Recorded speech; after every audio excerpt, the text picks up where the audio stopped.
Los ucranianos en todo esto solo resaltan lo difícil, si no imposible, que será lograr que los ucranianos acepten las dos condiciones que Putin exige que se cumplan antes de siquiera comenzar las negociaciones. Esto me indica, como he argumentado durante mucho tiempo, que esto se resolverá en el campo de batalla, no diplomáticamente. Simplemente no veo cómo puede hacerse. Leí el artículo de ley y en realidad pensé que era un buen punto. La idea de que no podemos negociar sin los ucranianos en la mesa, sí, estoy de acuerdo en que deberíamos incluso comenzar negociaciones sin los ucranianos. Esto se debe simplemente a los objetivos clave. Gran parte de esta guerra no tiene mucho que ver con Ucrania. Si se piensa en la fuente de la guerra, que es la falta de una arquitectura de seguridad europea mutuamente aceptable. En gran medida, este conflicto es entre la OTAN y Rusia. Pero esto es lo que me preguntaba, si la discusión más amplia, por supuesto, antes de abordar las concesiones territoriales, obviamente necesitas a los ucranianos. Pero en cuanto al tema de la expansión continua de la OTAN como el problema principal, parece haber una oportunidad histórica aquí. Aunque Trump no parece estar tan comprometido con la OTAN como lo está la clase política principal tanto en los Estados Unidos como en Europa, donde hay un compromiso ideológico de que no podemos decir no al expansionismo. Esto se ha convertido en una especie de manifestación del avance de la democracia liberal. Sin embargo, con Trump, si puede plantear efectivamente sobre la mesa que no habrá más expansión de la OTAN, parece que esto sería demasiado difícil para que los rusos lo rechacen. Por supuesto, también hay otros problemas que abordar. Además, creo que sería muy difícil. Vi en el Financial Times, fue hoy o ayer, que la jefa de política exterior de la UE, Kaja Kallas, advirtió que no deberíamos presionar a Zelensky para que entre en conversaciones de paz. Ella misma no cree que sea momento de tener siquiera diplomacia con Rusia porque no le gustan sus políticas ni sus acciones. Pero estas son las personas principales con las que los rusos usualmente tendrían que negociar. Sin embargo, pienso que si Trump llega y realmente está dispuesto a hacer lo que dice en términos de posiblemente retirar la expansión de la OTAN de la mesa, si puede lograr que los europeos lo apoyen de alguna manera, parece que esto podría resolver el desafío más amplio que tenemos en Europa, que es que hemos recreado el bloque del Pacto de Varsovia. En cuanto a la política, solo quiero hacer un par de puntos rápidos sobre eso. Creo que si Trump fuera libre de hacer lo que quisiera, acabaría con la OTAN. No tendría problema en decir que Ucrania no va a estar en la OTAN porque básicamente ya no habría OTAN. El problema es que hay un enorme apoyo para proporcionar garantías de seguridad de un tipo u otro a Ucrania en Occidente. En la próxima administración de Trump, que está llena de superhalcones, hay personas profundamente infectadas con rusofobia. Hemos hecho este enorme compromiso con Ucrania a lo largo del tiempo. Retroceder completamente ahora, básicamente diciéndole a Ucrania que está sola, que no proporcionaremos seguridad, sería una decisión que Trump tomaría. De nuevo, quiero dejar claro que creo que él haría eso. Pero él es solo una persona, y el presidente de los Estados Unidos tiene límites. No puedo imaginar el clamor que habría en Occidente si tomara esa decisión. Tal vez estoy equivocado, pero simplemente no lo veo sucediendo. Ahora, en cuanto a lo que los rusos quieren, no creo que esperen que salga algo significativo de este proceso de negociación del que hemos estado escuchando tanto en las últimas semanas, básicamente desde que Trump fue elegido. Pero quieren llegar a algún tipo de entendimiento a largo plazo con los estadounidenses. Y la única forma en que eso puede suceder, creo, es que creen una situación en Ucrania, donde la idea de que Ucrania se una a la OTAN quede permanentemente fuera de la mesa. Es decir, que no quede realmente suficiente de Ucrania como para que valga la pena, y nadie tenga que ceder nada. También creo que ceder en el principio de la expansión de la OTAN o de la entrada de Ucrania en la OTAN será políticamente increíblemente difícil, no solo en los Estados Unidos, sino también en Europa. Los europeos estarían horrorizados si tal cosa sucediera, en cierto sentido, porque la OTAN se ha expandido tanto. Ucrania es el único lugar grande que queda para que la OTAN se expanda. Si los rusos, ganando algún tipo de conflicto, logran eliminar eso como posibilidad, entonces tal vez en algún momento puedan avanzar hacia algún tipo de entendimiento general con los estadounidenses sobre cuáles son las fronteras y líneas rojas. Y podríamos empezar a movernos de esta situación actual de conflicto hacia una de paz estable. Creo que los rusos querrían eso. Preferirían una situación en la que hablen con los estadounidenses a una en la que no lo hagan. Y es por eso que no están cerrando la puerta. Tienen otras razones, razones por las que sus amigos probablemente les gustaría que hablen con los estadounidenses. Pero la principal es que valoran el diálogo con los Estados Unidos, principalmente por esa razón. Estados Unidos es el único país que básicamente puede garantizar la seguridad de la frontera occidental de Rusia. Al igual que Estados Unidos es el país con el que los rusos eventualmente quieren restablecer una conexión para volver a convertirse en una gran potencia geopolítica, capaz de hablar con todos los países y comerciar en cualquier forma con cada país. Esto es lo que creo que los rusos están buscando. Pero no creo que vean las discusiones con los estadounidenses en este momento como una forma de lograr la paz en Ucrania. Me gustaría pensarlo a veces, y en algunos momentos lo he creído.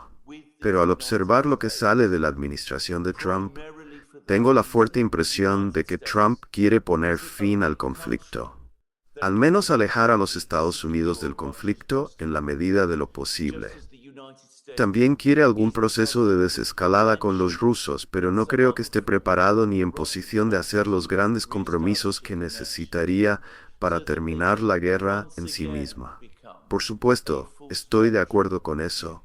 Y solo quiero hacer un par de puntos adicionales. Creo que, Alexander, hay otra gran pieza de territorio en la que la OTAN podría expandirse si pudiera. Pero está fuera de la mesa en este momento, y es Bielorrusia. No me sorprendería que, cuando Lukashenko se vaya, Occidente intente fomentar una revolución de colores allí. Pero por supuesto, dados los eventos en Ucrania, Bielorrusia y la OTAN, no son un tema serio de discusión en este momento. Sin embargo, no se debe subestimar el apetito de Occidente por expandir la OTAN hacia el este. Un segundo punto que haría es que no basta con simplemente decir que Ucrania no estará en la OTAN para satisfacer a los rusos. Tampoco puede haber garantías de seguridad de Occidente hacia Ucrania. Esto es lo que llamo una membresía de facto de la OTAN. Podrías argumentar que hoy Ucrania es casi un miembro de facto de la OTAN. No llegaría tan lejos, pero está cerca, y los rusos no quieren eso. No quieren que Occidente esté en una posición donde pueda ofrecer garantías de seguridad a largo plazo a Ucrania. Como sabes mejor que yo, Alexander, los rusos también han exigido que haya límites en el tamaño del ejército ucraniano. Quieren realmente eliminar la amenaza militar ucraniana de la ecuación. El último punto que quiero hacer es estar de acuerdo contigo en que, a medida que pasa el tiempo, los rusos tienen más y más interés en hacer que Ucrania sea un estado fallido, cada vez más disfuncional, para que nunca pueda unirse a la OTAN, o si lo hace, sea irrelevante.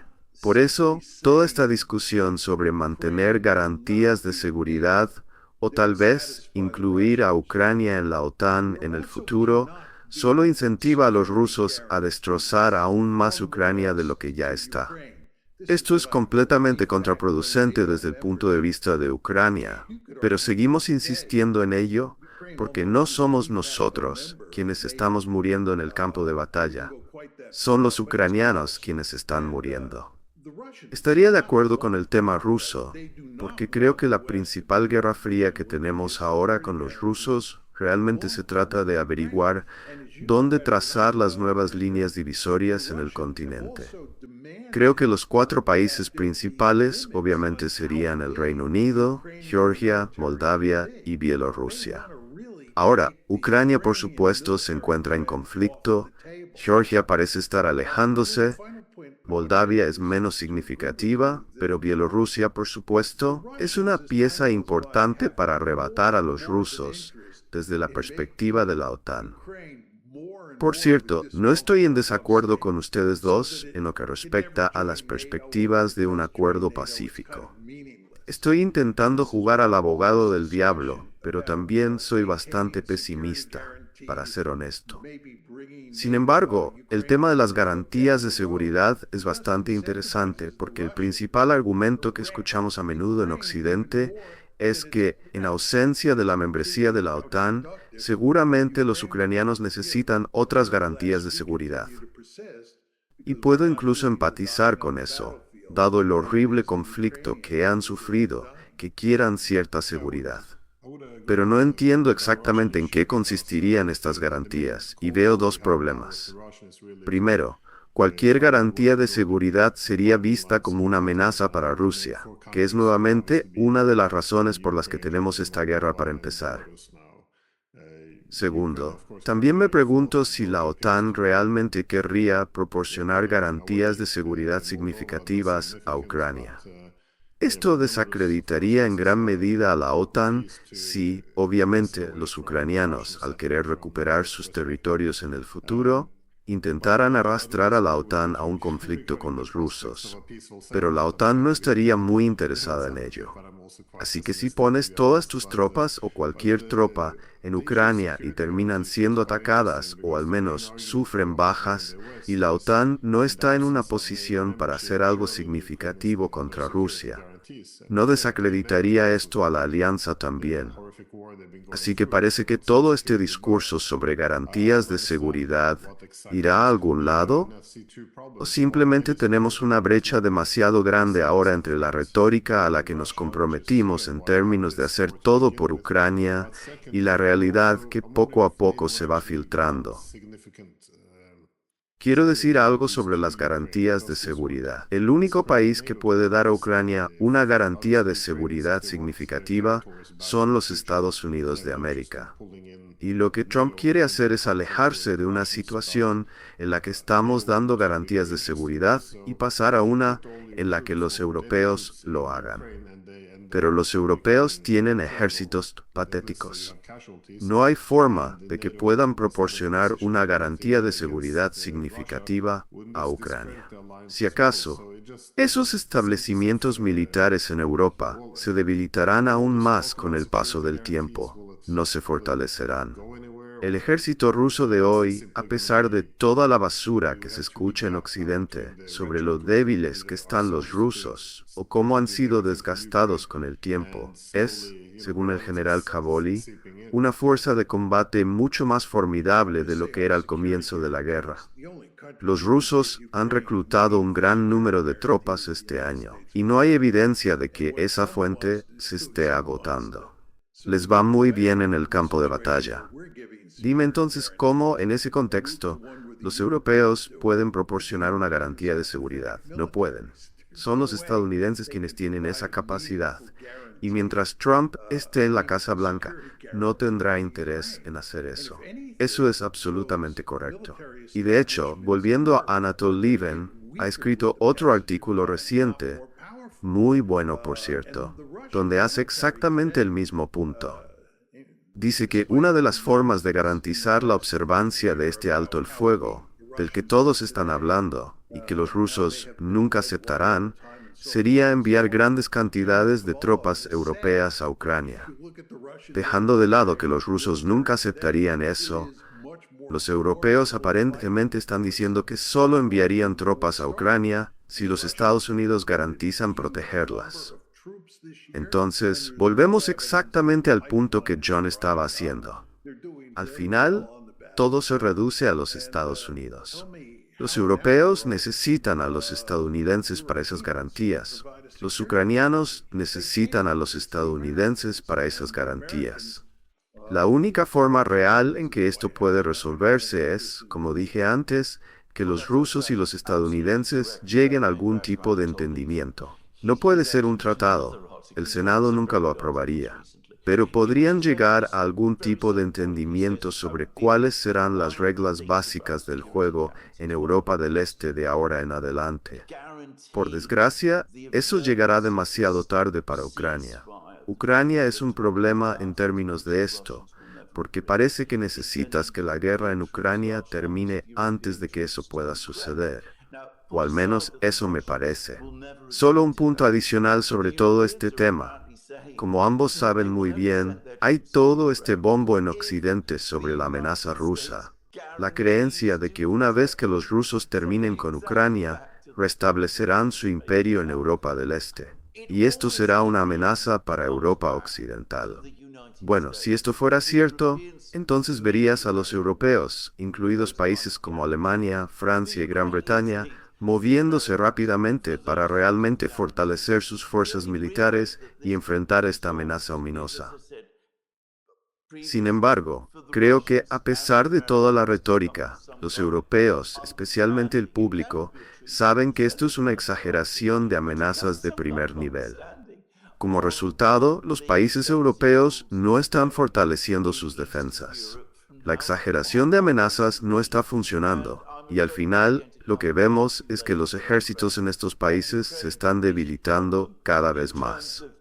Por un lado, han entregado enormes cantidades de su inventario de armas a los ucranianos.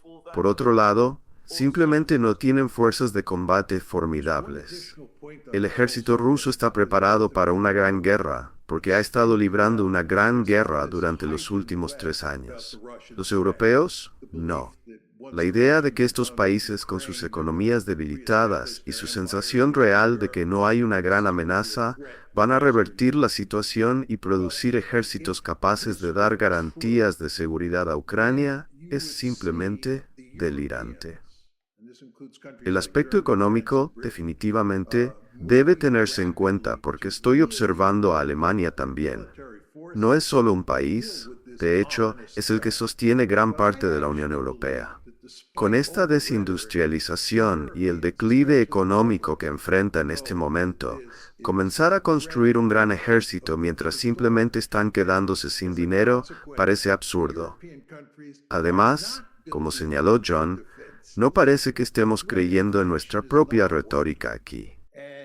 Porque si realmente esperáramos que Rusia avanzara hacia Polonia después de Ucrania, por cualquier razón, lo que es ridículo incluso decirlo, seguramente habríamos invertido más dinero y esfuerzo en nuestros ejércitos.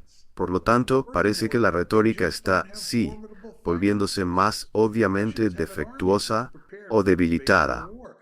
Sin embargo, esto plantea la pregunta, ¿hacia dónde vamos desde aquí? Parece que un tema recurrente es este vacío estratégico. Seguimos diciendo que no podemos llegar a un acuerdo pacífico con los rusos, que no podemos recompensarlos por su agresión. Mientras tanto, creo que todos están aceptando la idea de que esta guerra está perdida. Durante un tiempo, parecía que los europeos realmente estaban resistiendo, mientras los estadounidenses se alejaban un poco. Pero incluso ahora, en toda Europa, parece que hay un reconocimiento creciente de que hemos perdido esta guerra. Pero no parece haber ninguna voluntad de terminarla. Y solo quiero añadir que estoy de acuerdo con ambos en cuanto a lo que los rusos buscan. Como dijo Alexander, no tienen mucha fe en un acuerdo político. Me recuerda a un artículo escrito por Edward Luttwak en los años 90, llamado «Dale una oportunidad a la guerra». Su argumento era que a menudo terminamos guerras sin un acuerdo real, y estas se prolongan durante décadas. Su planteamiento era que es mejor imponer un acuerdo mediante una victoria clara. Creo que esencialmente esa es la lógica que seguirán los rusos. Porque cualquier cosa que proponga Occidente parece ser, nuevamente, un alto el fuego temporal. Solo detener los combates, pero no resolver las diferencias. Esto les daría tiempo para reconstruirse, y creo que los rusos quieren evitar esto a toda costa. Pero en el otro extremo, si optan por una victoria completa, podría ser demasiado humillante para los países occidentales no hacer nada. Así que mi última pregunta, ya que estamos quedándonos sin tiempo, es, ¿hacia dónde vamos con esto? ¿Será simplemente como Afganistán, que dejamos de hablar del tema, o como Libia, que también dejamos de mencionar? ¿O habrá, sí, algún tipo de estrategia a seguir? Bueno, solo para responder a la última pregunta, no podemos simplemente dejar de hablar de esto. Podemos dejar de hablar de Afganistán y Libia, pero no podemos dejar de hablar de Rusia. Rusia es parte de nuestra geografía, está ahí y no va a desaparecer. Hace algunos años, un ministro de Defensa británico dijo que desearía que Rusia simplemente se callara y desapareciera. Pero eso no va a suceder. Por lo tanto, no podemos simplemente ignorar el problema. Sin embargo, tampoco vamos a hacer las cosas que decimos que vamos a hacer, como fortalecer nuestros ejércitos o nuestras bases industriales para apoyar a los ejércitos. Eso es imposible debido a las condiciones económicas y sociales en Europa. Basándome en lo que sé de dos de los principales países europeos que conozco bien, Gran Bretaña y Alemania, John tiene toda la razón. La gente en estos países no está preparada para luchar contra Rusia, incluso si Ucrania colapsa. No están dispuestos. Obviamente, si los rusos marcharan hacia Occidente, eso podría cambiar. Pero mientras los rusos permanezcan donde están, no habrá voluntad de enfrentarlos. Por lo tanto, debo decir que me siento muy descontento y pesimista al respecto. Creo que estaremos en un periodo muy largo de paz fría. Habrá contactos políticos y diplomáticos mínimos con los rusos, especialmente dentro de Europa. Creo que algún tipo de diálogo con los Estados Unidos tendrá lugar, porque pienso que los estadounidenses están mucho menos encerrados, tanto mental como geográficamente. Parecen tener una mayor capacidad para mirar más allá de estos problemas que nosotros en Europa. Así que creo que los estadounidenses y los rusos decidirán y hablarán entre sí sobre estos temas. Pero nosotros en Europa estaremos al margen mientras estas discusiones se lleven a cabo por encima de nuestras cabezas. Observando el panorama a mediano plazo en Europa, tanto en términos de nuestras relaciones con Rusia como de nuestras situaciones domésticas, creo que el futuro es sombrío. No puedo decir que tenga una perspectiva más optimista que esa. Tal vez, con el tiempo, cuando los líderes actuales se vayan y cuando la clase política cambie, las cosas puedan cambiar de nuevo. Quizás, cuando las personas que están menos involucradas en Ucrania y en toda la retórica y la ideología de los últimos 30 años desaparezcan, podremos empezar de nuevo.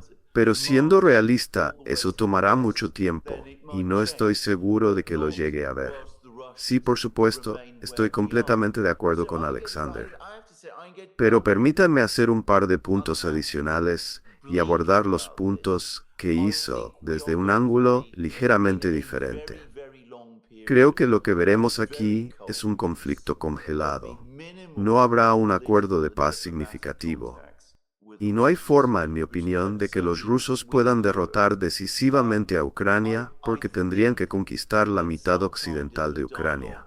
Eso sería un error colosal, ya que está lleno de ucranianos étnicos que odian a los rusos. Los rusos tendrían muchos problemas si intentaran hacerlo.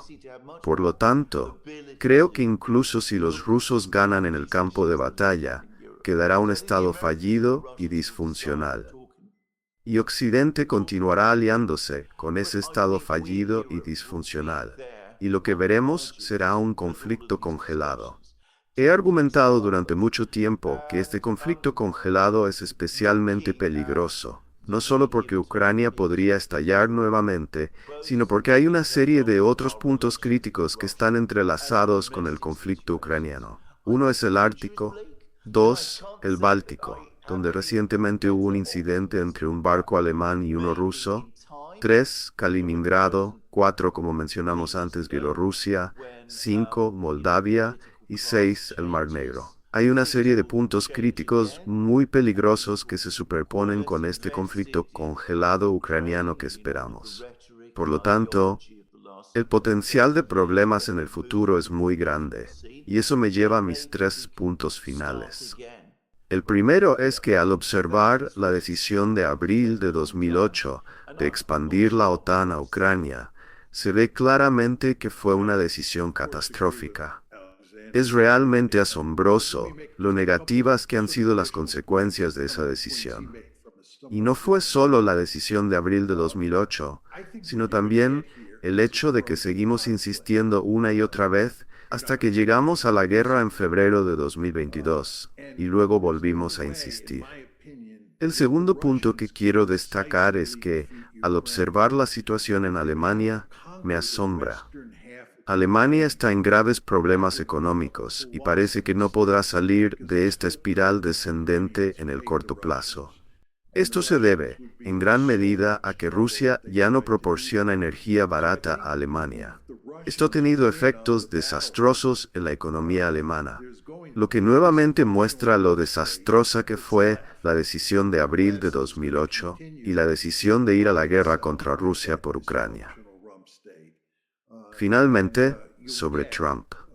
Si piensas en lo que estamos diciendo y en lo que significa para Trump, la idea de que él entrará y arreglará estos problemas, no solo en Ucrania, sino también en el Medio Oriente y con respecto a China, y que viviremos felices para siempre en los Estados Unidos, no creo que eso vaya a suceder. Trump se encontrará, como lo llamo, en un lecho de clavos. No hay una solución simple para Ucrania. Recientemente, incluso él ha reconocido esto, diciendo públicamente que es un caso muy complicado, lo cual es, por supuesto, decirlo de manera suave. Luego, en el Medio Oriente, con los Estados Unidos tan ligados a Israel, un país que enfrenta muchos problemas en Gaza, Hezbollah, Irán y Siria, significa que Estados Unidos estará profundamente involucrado allí. Nos enfrentamos a una serie interminable de problemas en política exterior que no tienen soluciones simples. Por lo tanto, creo que Trump se encontrará rápidamente en problemas en el frente de la política exterior, contrario a todas sus fanfarronadas. Mi punto final, que no puedo enfatizar lo suficiente, es que la decisión de abril de 2008 fue una decisión catastrófica.